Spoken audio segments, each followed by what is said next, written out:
क्या आपने Italy study करने के ख्वाब देखे और प्री इनरोलमेंट समरी भी हासिल की, ISEE बनवाया और इसके अलावा बैंक स्टेटमेंट भी बनवाई और फिर एम्बेसी में अपना केस भी फाइल किया और बहुत तगो दो के बाद आपने फिर अपॉइंटमेंट भी हासिल की एजेंट्स को पैसे देकर। लेकिन एट द एंड जब आपको एम्बेसी से ये सुनने को मिले कि आपका वीज़ा रिजेक्ट हो गया है, तो उस वक़्त कितनी मायूसी होती है, ये एक स्टूडेंट ही बता सकता है जिसने साल हाँ साल इस वीज़ा को हासिल करने की कोशिश की। आज ही हम अपनी इस वीडियो में आपसे यही डिस्कस करने लगे हैं कि इटली एम्बेसी ने 2025 में वो कौन सी तब्दीलियाँ की, वो कौन से न्यू रूल्स इंट्रोड्यूस करवाए जिसकी वजह से बच्चों का, स्टूडेंट्स का वीज़ा रिजेक्ट हुआ, और वो कौन सी गलतियां हैं जो हम करते हैं जिसकी वजह से हमारा वीज़ा रिजेक्ट हो जाता है। आज की हम अपनी इस वीडियो में ये भी डिस्कस करेंगे पंजाब, इस्लामाबाद और कराची में एक स्टूडेंट्स ने क्या मिस्टेक्स की और हमें किन मिस्टेक्स से बचना चाहिए जिस ताकि हमें इटली का स्टडी वीज़ा मिल जाए। वेलकम टू ट्रैवल विद सरार बिन मंसूर। उम्मीद करता हूँ आप खैरियत से होंगे। आज की वीडियो इंतहाई अहमियत की हामिल है। उसकी वजह यह है कि आज की हम अपनी इस वीडियो में डिस्कस करेंगे कि 2025 में रिजेक्शंस जो बहुत ज़्यादा देखने में आई, सुनने में आई, उसकी वजह क्या है और हमें वो कौन सी गलतियां हैं जो हमें नहीं करनी और अब हमें इटली के वीज़े को सिक्योर करना है। और आखिर में आपके साथ कुछ शेयरिंग भी करेंगे, टिप्स भी देंगे कि आपने जब इटली का स्टडी वीज़ा अप्लाई करना है तो किन चीज़ों का ख़ास ख्याल रखना है। हमारे मुख्तलिफ पार्ट होंगे। पार्ट नंबर 1 होगा हमारा इटली स्टडी वीज़ा की मौजूदा जो सूरत हाल है, करंट सिचुएशन है। दूसरे नंबर पे होगा रिजेक्शन की 7 रीज़न्स जो हैं, 7 बड़ी वजूहात। और फिर उसके अलावा पार्ट नंबर 3 होगा हमारा कि 2025 में वीज़ा हासिल करने के लिए क्या अहम जो है ना वो ज़रूरियात हैं, क्या ज़रूरी रिक्वायरमेंट्स, और लास्ट में हम इसको कंक्लूड करेंगे।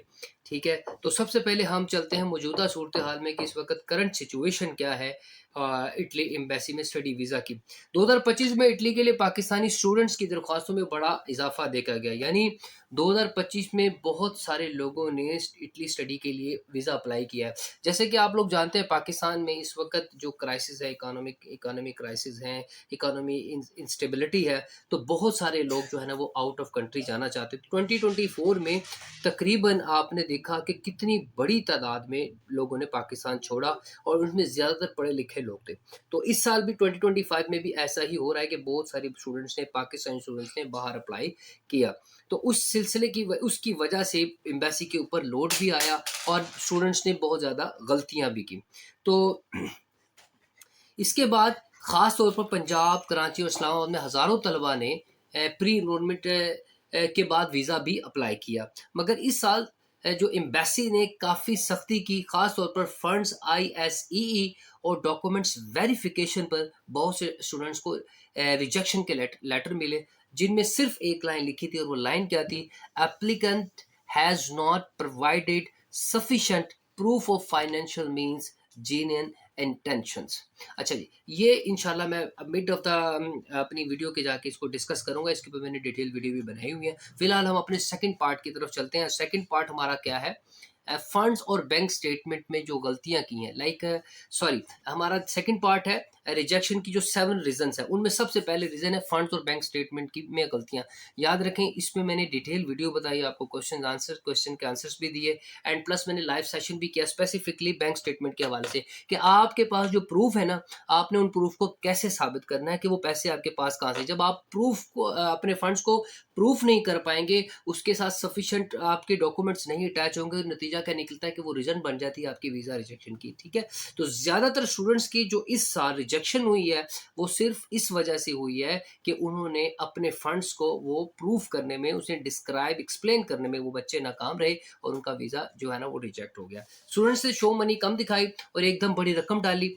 ठीक है, जो टेम्परेरी ट्रांजैक्शन लग रही थी। ठीक है, याद रखें, कम से कम 10,000 से 9,000 से लेकर 10,000 यूरो के बराबर फंड 6 माह से अकाउंट में मुसलसल होने चाहिए। ये आपको एक छोटा सा पॉइंट मैंने यकीन करिए बारहा बताया है, और वो पॉइंट मैंने यही बताया है कि आप जब यूनिवर्सिटी ने डिमांड की है ना, जब चेक लिस्ट में ये लिखा है आपकी बैंक स्टेटमेंट 6 माह की होनी चाहिए, तो आपकी बैंक स्टेट 6 माह की ही होनी चाहिए, उसके अंदर कोई रद्दोबदल नहीं होना चाहिए। अब क्या है, बच्चों ने 1 माह के अंदर 20 लाख डलवा लिया, किसी बच्चे ने 2 माह में 30 लाख रुपए डलवा लिए, अब उसको वो जस्टिफ़ाई करते फिरें हैं। देखिए, आप जस्टिफ़ाई तो कर देंगे, लेकिन क्वेश्चन मार्क फिर भी रहेगा कि यार इतनी बड़ी अमाउंट आपके पास कहाँ से आई? क्या आपने स्टडी वीज़ा के लिए किसी से जो है ना वो बैंक में बैंक स्टेटमेंट परचेज़ की है, या फिर इसके अलावा आपने पैसे डलवाए हैं किसी से, ठीक है? आप उसे जस्टिफ़ाई भी कर देते हैं, लेकिन क्वेश्चन मार्क फिर भी रहता है। तो इसलिए आपको कम से कम 6 माह की बैंक स्टेटमेंट बनानी चाहिए। उसके अंदर आप इन आउट करते रहें, जितनी पुरानी बैंक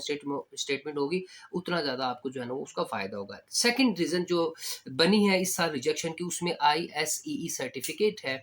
अच्छा जी, कई केसेज़ में आईएसईई सर्टिफ़िकेट्स दुरुस्त तौर पर अपडेट नहीं किया गया, जिसमें फ़ेक या रॉन्ग डाटा आईएसई फ़ौरन रिजेक्शन का बायस बन गया। सफ़ा जो एम्बेसी थी, अब आईएसई को ऑनलाइन वेरीफ़ाई करता है कि, और क्योंकि आपको पता है ये आईएसईई है क्या? ये आपको पता है कि आपने अपने जो डॉक्यूमेंट्स हैं वो इटली भेजने होते हैं, इटली से आपने वेरीफ़ाई करवाने होते हैं, तो ऑनलाइन सारी चीज़ें हैं। जब वो आपके डॉक्यूमेंट्स ऑनलाइन चेक करते हैं, वेरीफ़ाई करते हैं, उसमें थोड़ा-सा माइनर सा भी इश्यू आता है, वीज़ा रिजेक्ट हो जाता है।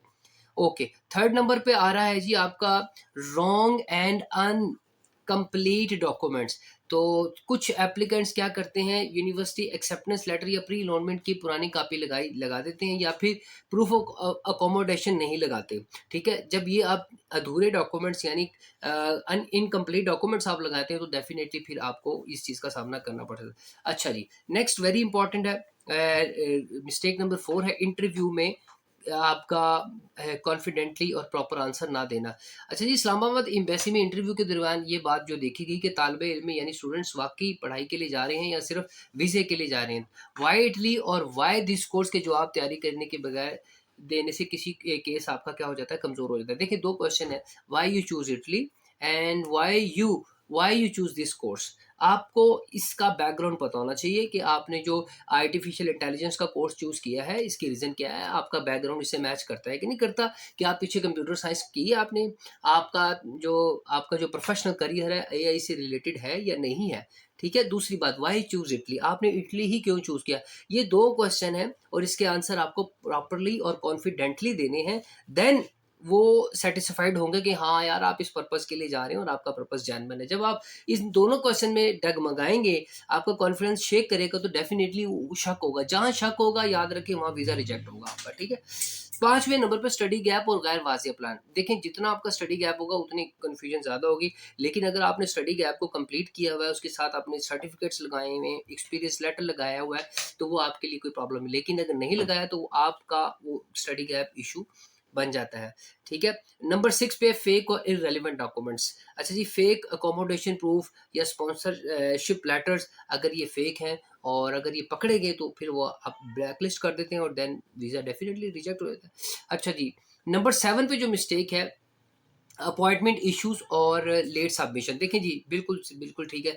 जिन तलबा ने रिकोर्सों के लिए अपॉइंटमेंट ली, इनमें रिजेक्शन का तनासुब ज़्यादा रहा। एम्बेसी ऐसे कोई केसेस को चैलेंज समझती है और कम रिस्पॉन्स देती है। अच्छा, जिन बच्चों ने रिकोर्सों के थ्रू अपॉइंटमेंट ली है और वो उसमें रिजेक्शन ज़्यादा देखी गई है। क्यों रिजेक्शन ज़्यादा देखी गई है? वही ये सारी बातें ऊपर वाली हैं जो मैंने अभी की है। आपने रिकोर्सों किया, आपने एम्बेसी को चैलेंज कर दिया, लेकिन आपके फिर भी डॉक्यूमेंट्स इनकम्प्लीट रहे।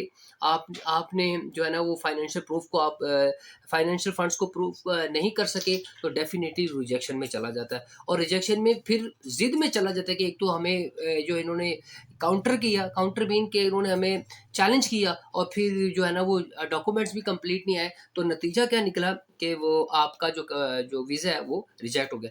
These are the 7 mistakes which is happen in 2025, and why the students are rejecting from Pakistan for the Italy study visa. So we are moving toward part number 3, and that is about the tips. ये आप ध्यान से सुन लीजिए कि आप लोगों को अगर 2020 नेक्स्ट सेशन के लिए, इनटेक के लिए, स्प्रिंग के लिए आपको वीज़ा अप्लाई करना है, तो you have to be very careful about this, ठीक है? तो first of all very important and that is about the bank statement, and keep in your mind you are doing inbox में, ठीक है, you are commenting in my videos comment sections and you are continuously asking कि sir मैंने 1 माह में पैसे deposit करवा दिए, मैंने 2 माह में करा दिए। मैं आपको उसकी जस्टिफिकेशन तो मैं बता देता हूँ, लेकिन मैं आपको फिर एक बार बता रहा हूँ कि 6 माह की आपने बैंक स्टेटमेंट बनानी है। 6 माह की बैंक स्टेटमेंट के बगैर प्लीज़ ना जाएं, आपको वीज़ा रिजेक्शन का सामना करना पड़ सकता है। दूसरे नंबर पे ISEE हमेशा ओरिजिनल एजेंट या ऑफिशियल CAF सेंटर से बनवाने हैं, आपने खुद किसी फेक बंदे के पास आपने नहीं जाना। एंड थर्ड नंबर पे है अकोमोडेशन प्रूफ, आपने बड़ा ही ओरिजिनल जेन्युइन आपने देना है कि आप यहाँ पर जाकर रहेंगे। नंबर 4 इंटरव्यू आपने बहुत अच्छा प्रिपेयर करके जाना है, and specifically you should know the basic things about your course, that why you choose this course, like AI आपने चूज की है, कंप्यूटर साइंसेस की है, इन्वायरमेंटल साइंसेस की है, केमिस्ट्री की है, इंटरनेशनल रिलेशंस की है, पॉलिटिकल साइंस की है, वट एवर जो आपके कोर्स से आपका बैकग्राउंड मैच करना चाहिए। ये ना हो कि आपने एआई के लिए अप्लाई किया, आपका बैकग्राउंड पीछे पॉलिटिकल साइंस का है, दिस इज टोटली रॉन्ग। तो ये डेफिनेटली आप रिजेक्शन के ऊपर जो रिजेक्शन की तरफ जा रहे हैं। And next one is study gap को आपने एक्सप्लेन करना है, शॉर्ट कोर्सेज के थ्रू करना है, रेलिवेंट एक्सपीरियंस लगाना है कि आप इस टाइम में इस पीरियड में आप क्या करते हैं। प्री इनरोलमेंट और अपडेटेड होनी चाहिए, आपकी मुकम्मल होनी चाहिए, ठीक है। एंड लास्ट में आपसे हम बात कर लेते हैं कुछ इसको कंक्लूजन की तरफ जाते हैं। मिसाल के तौर पर मैं आपको सारी डिटेल अभी मैंने आपको बताई कि ये इस तरीके से वीज़ा रिजेक्ट होता है। अब मैं आपको बताऊं कि इटली का जो वीज़ा लेना है ये मुश्किल नहीं है, लेकिन अगर आपने अपने डॉक्यूमेंट्स अलाइन किए हुए हैं तो आप आराम से ले सकते हैं अगर ऑथेंटिक है। उसके बाद और उसके बाद ये कि अगर आप रिकोर्सो करते हैं तो मैंने आपको बताया था रिकोर्सो के ज़रिए अपॉइंटमेंट तो आपको मिल जाएगी, लेकिन आपने अपने डॉक्यूमेंट्स कंप्लीट रखने। अगर आपके डॉक्यूमेंट्स कंप्लीट नहीं है, एक माइनर सी भी गलती है, तो रिकोर्सो की वजह से आपका वीज़ा भी रिजेक्ट हो सकता है, ठीक है।